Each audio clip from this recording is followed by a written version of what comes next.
दोस्तों, सोना तो सदाबहार था ही, लेकिन इस बार भारतीयों को चांदी काटनी थी।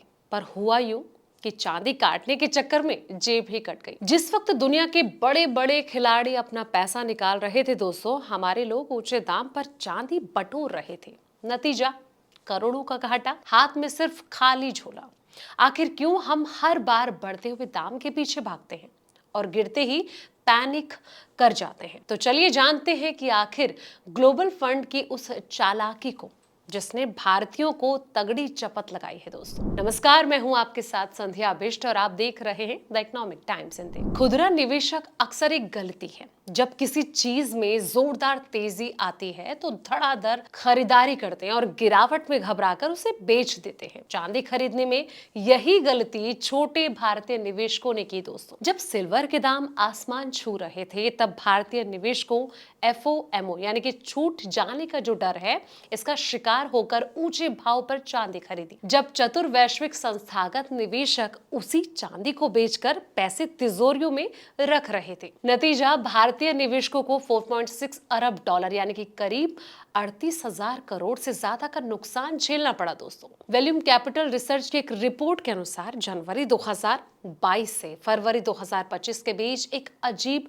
विरोधाभास देखने को मिला। वैश्विक दिग्गज चांदी से अपना हाथ ये खींच रहे थे और उन्होंने सिल्वर ईटीएफ से करीब 4.05 अरब डॉलर निकाल लिए, लेकिन भारतीय खुदरा निवेशकों ने इसी अवधि में 1.57 अरब डॉलर चांदी में लगा दिए।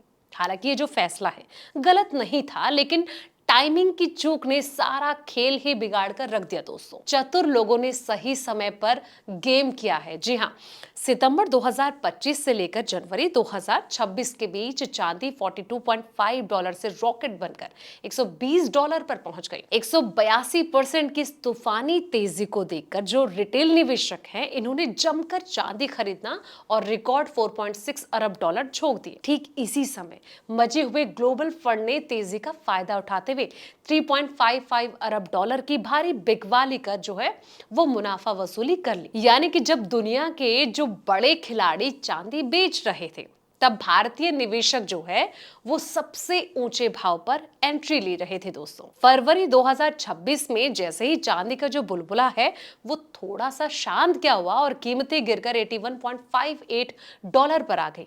भारतीय निवेशकों के हाथ पांव ही फूल गए। घबराहट में जो है इन्होंने आकर भारतीयों ने करीब 100 मिलियन डॉलर की बिकवाली कर दी। दोस्तों, वहीं इस गिरावट को एक अवसर मानते हुए जो ग्लोबल फंड्स हैं, इन्होंने 1.78 अरब डॉलर की चांदी फिर से सस्ते भाव में उठा ली। तो जिस तरीके से उनका ये जो कदम था, उनको कहीं ना कहीं इससे फायदा भी हुआ।